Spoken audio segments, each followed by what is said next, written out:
नमस्कार, मैं हूं आपके साथ अंजना और आप देख रहे हैं India Republic voice of nation. तो चलिए शुरुआत करते हैं आज की बड़ी खबर से।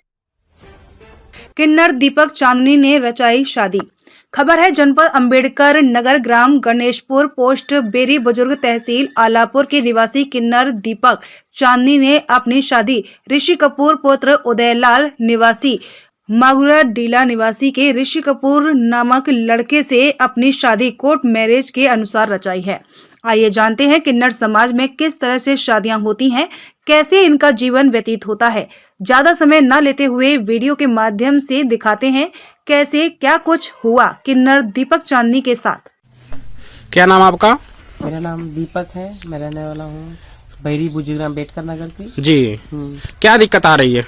ये दिक्कत है सर, हमसे कोर्ट मैरिज, हमने इनसे शादी की, 8 साल से साथ में रहते हैं। हाँ इनके नाते रिश्तेदार से सबसे ज्यादा दिलीप एक है, हाँ। यहाँ का रहने वाला है जी। वो ज्यादा दबाव डालता, जहाँ मेरी इज्जत, जहाँ मैं कमाई वहाँ पर जाके मेरे को बेइज्जत करता कि मैं इनको लेके झूठे भाग गई हूँ। हाँ। परेशानी दे रहे हैं, मेरा नाम डुबा रहे हैं, जहाँ जा रही हूँ झूठे ही। हाँ। इनके घर वाले, इनके मम्मी पापा राजी भी हैं। हाँ। और भाई वही सब, जिनके घर वाले को झूठे दबाव दे देते हैं। नाम है राजेश नाम है एक का नाम है केरामू। कितने सालों से इनको जान रही हैं आप? 8 साल से। 8 सालों से, यानी 8 साल से इनका मतलब संबंध है आपसे? हाँ, 8 साल से संबंध है। अच्छा, कहाँ के रहने वाले भैया जी आप?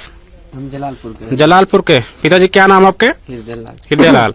तो इनसे आप कितने दिनों से जान रहे हैं आप? हम 8 साल से। 8 साल से जान रहे हैं। शादी भी किए हो? हाँ। पूरी जिम्मेदारी भी उठाते हो? सब जिम्मेदारी। अच्छा, कोई आपत्ति तो नहीं घर वालों से? कोई आपत्ति नहीं। हाँ, और इनसे कोई मतलब सब देख रेख बराबर करती है नहीं करती हैं? सब करती हैं। अच्छा जी, बताइए। और तो जहाँ मैं जाती हूँ तहाँ मुझे दबाव मिलता है कि तुम्हें फोन आता है मेरे मोबाइल पे कि चांदी उसको घर छोड़ जाओ। हाँ। घर छोड़ेंगे तुमको मार देंगे जान से, मुंह पे तेजाब फेंक देंगे। कौन बोलता है मतलब जान से मारने की?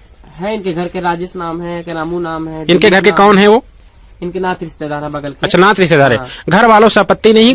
नात रिश्तेदार से आपत्ति है? माँ बाप उतना नहीं, बहुत गरीब है समझ ली इनके माँ बाप जी। सब कुछ हूँ, मैं ही हूँ जितना सहारा हूँ। अच्छा अच्छा। घर की मैं ही हूँ। अब से जब से शादी की हूँ 8 सालों में, हाँ। सबसे सब कुछ मैं इनके लिए हूँ। अच्छा हर अच्छा। दुख सुख में साथ दूंगी, हर चीज करूंगी, मगर जितना मैं जीत कर मेरे हाथ में जस नहीं है। इनके माँ बाप से मिले हो घर पे जाके? इनके घर पे बैठी हूँ, खाना खाई हूँ, सब कुछ करी हूँ। अच्छा अच्छा। और फिर बाद में जब कुछ हो गया, फिर बीच में इनके आसपास वाले खूब चढ़ा रहे, माँ को मारने की धमकी दे रहे हैं। अच्छा। एक का नाम हटा दी है दिलीप है। हाँ। वो सबको इधर मेरा नाम बदनाम कर रहा है। अच्छा। और मेरे ये भी मैं कहना चाहती हूँ योगी जी से जी जी, कि मैं जहाँ रहूँ खुशियाल रहूँ, मेरे बीच में कोई ना आए, मैं उनसे गुहार लगाती हूँ। मैं जहाँ रहूँ खुश रहूँ, और जो अगर मुझे कल को कुछ हुआ, इनके नात बात रिश्तेदार सबके ऊपर जिम्मेदारी उनके ऊपर। कुछ भी मुझे हुआ, मैं मर भी गई, पूरी जिम्मेदारी इनके घर के ऊपर। एक बात और आती है, जैसे किन्नर हो, किन्नर समाज से आप हो, किन्नर समाज वाले कोई आपत्ति तो नहीं डालते हैं शादी विवाह करने से? आपत्ति नहीं, किन्नर समाज सब मेरे साथ है। हाँ? अगर कोई भी अगर मेरे साथ गलत किएगा तो सब मेरे सरकार के ऊपर छोड़ती हूँ, पुलिस प्रशासन मेरा साथ दे। जी जी जी, हाँ। चलिए ठीक। की परेशानी नहीं आना चाहिए। मैं जहाँ जाऊँ, अम्बेडकर नगर जाऊँ, सुल्तानपुर जाऊँ, आजमगढ़ जाऊँ, कहीं जाऊँ, मैं अपना 2 रोटी इज्जत से कमाऊँ, खाऊं, इनको खिलाऊं, उनके माँ बाप को देखूं अच्छे से। तो अभी साथ में रह रहे हैं? हाँ, बराबर साथ में। अच्छा, घर पे जाते हो कि नहीं कभी जाते उनके? जाते हैं घर। हाँ। जाते हैं, खाना खा के आते, उठ के बैठ के दुख सुख में साथ देते हैं, मगर इनके देखने वाले जलन के घर पे थोड़ा इनकी एक बहन वहन है, सब इनके जीजा उजा है, जी जी, सबसे ज्यादा मेरा दबाव डाल रहे हैं कि जहाँ जाए इसको मार दो या कुछ कर दो, कल को मैं मर। मतलब वो शादी से आपके मतलब संतुष्ट नहीं है? नहीं, संतुष्ट नहीं मेरे साथ। हाँ। जब आप सब कुछ इनका उठा रही हैं, कार्यभार सब कुछ देख रही हैं, फिर नहीं क्या संतुष्ट हैं? क्यों भाई, आप नात रिश्तेदारों को क्यों नहीं बताते हैं कि मैं संतुष्ट हूँ, मैं शादी किया हूँ अपने होशो हवासों से?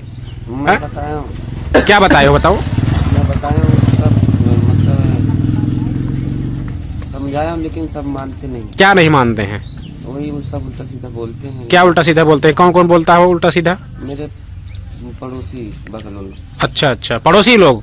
हाँ, क्या बोलते हैं पड़ोसी लोग?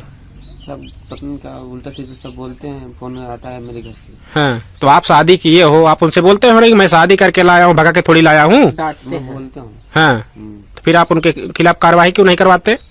अब बोलेंगे तो करवाएंगे, कार्रवाई करेंगे।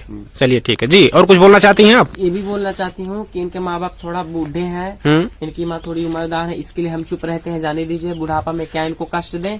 अब जैसी है तो उनका सहयोग करते हैं कि नहीं करते हैं? अभी जैसे बूढ़ा आप बोल रहे हैं, बूढ़े हो गए हैं, बूढ़े, जितना पैसा लगता है, खर्चा लगता है, हम घर पे देते हैं। इनका हर चीज में दुख सुख में हर साथ देते हैं। अच्छा, कहने वाली बात नहीं है, अब इसका जवाब नहीं है मैं कितना करी हूँ कितना नहीं। हाँ, चलिए ठीक, बहुत करी हूँ। ठीक। मैं जहाँ जाऊँ कि जल्द से जल्द योगी जी से एक गुहार लगाती हूँ, दिलीप अडर का है, उसके ऊपर जल्दी जल्दी कार्रवाई हो और इनके ऊपर थोड़ा इनके घर वाले के ऊपर भी कार्रवाई हो, जांच छानबीन करिए। अगर कल को मुझे कुछ हुआ, अगर मर गई तो सारी जिम्मेदारी इनके परिवार, नात, रिश्तेदार सब आना चाहिए। चलिए ठीक है, बहुत बहुत धन्यवाद। और इनको कुछ नहीं होना चाहिए, तो मेरे साथ है। ओके। तो साथ में रहने के लिए, जैसे घर पे आप रहती है, वहाँ बोल रही हैं मुझे दिक्कत है मारने के लिए, हाँ, कैसे कैसे क्या परेशानी आ रही बताओ मुझे।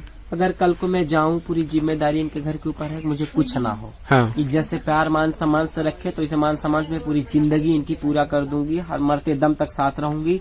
यह है कि मेरे घर पे दूसरा कोई अगला ना जाए, हम सब फैमिली राजी हैं, और दूसरा वो मेरे घर पे जो जाएगा वो इस केस में बजा जाएगा। अगर कभी कोई मर गई, सब वही सब जिम्मेदारी होगा। अच्छा, इनके आस पास वाले सब इनके पास जितने हैं, 60 के चाचा हैं, भैया हैं, और रहने नहीं देते घर पे वो? नहीं, रहने नहीं देते मुझे। हाँ, ऐसा क्यों? फोन से गाली देते हैं कि छक्का है, हिजड़ा है तू। क्यों हिजड़े का मतलब? ये मतलब शादी करने का वो नहीं है क्या? तब ऐसा बार बार मुझे उल्टा सीधा बोलते हैं, फोन से गाली देते हैं। मैं ही गुहार लगाती हूँ आदित्य योगीनाथ जी से कि मैं जहाँ रहूँ मैं अच्छे रहूँ, मेरे ऊपर कोई दबाव ना आए। नजदीकी थाने पर एप्लीकेशन दिया था कि नहीं आपने? अभी तक नहीं दी हूँ। एक बार मैं फोन से 10 बार समझा चुकी हूँ, मगर ये लोग मानने वाले नहीं है। उनके माँ के झूठ है। एक बार तबीयत खराब थी, मैं मुंबई थी, मैं काम करने गई थी, ये भी कंपनी में थे। तो फोन करके मेरे से कह रहे हैं इनकी मम्मी की तबीयत खराब हो गई है बहुत। अच्छा, काम क्या क्या करते हो आप लोग? मैं जी मुंबई में मैं बधाई करती थी। अच्छा, लता नायक नाला सुपारा बीच में, जी जी संतोष जी भवन में जी जी रहती थी। ते भी साथ में रहते थे? ये मुंबई सेंट्रल मॉल में काम करते थे। अच्छा जी। तो फोन आया हमारे पास इनके घर से, कह रहे हैं कि बुलाने के लिए, मारने के लिए, हाँ। कि इनके मम्मी की तबीयत खराब है, बहुत सीरियस, खा नहीं पा रही, ना बोल पा रही है, झूठे ही। और बोलने के बाद फिर मैं इनके घर पे फोन लगाई, रिकॉर्डिंग भी है। इनके घर पे फोन लगाई तो इनकी मम्मी देख रहे थे अच्छे से है, कोई दिक्कत नहीं, झूठे ही फोन करके दबाव डाल रहे थे, जी बुला रहे थे। अच्छा। अब अगर कल को कुछ भी होगा तो कोई जिम्मेदारी नहीं लेगा कि झूठा फिर बोल रहे हैं कि फिर मुझे जाना पड़ेगा। अब मैं किन्नर हूँ, मैं इनको कमाऊंगी नहीं तो कहाँ से खिलाऊंगी? सही बात। हाँ, मैं औरत तो हूँ नहीं कि हमें बैठा के खिलाएंगे, मुझे भी तो कोई कर्म करना पड़ेगा। जी जी जी, इसीलिए मैं सोचती हूँ कि मैं कमा के खिला के माँ बाप की पूरी जिम्मेदारी लेती हूँ, ये भी मेरा जिम्मेदारी ले, कभी जिंदगी में साथ ना छोड़, अगर साथ छोड़ के इनके ऊपर भी कार्रवाई होना चाहिए। चलिए, अगर मैं गलत करूंगी मेरे ऊपर भी कार्रवाई बिल्कुल बिल्कुल सही। हाँ। चलिए ठीक, बहुत बहुत धन्यवाद। अब तक के लिए बस इतना ही, फिर होगी आपसे मुलाकात एक ऐसी ही बड़ी खबर के साथ। तब तक के लिए नमस्कार और देखते रहें India Republic voice of nation.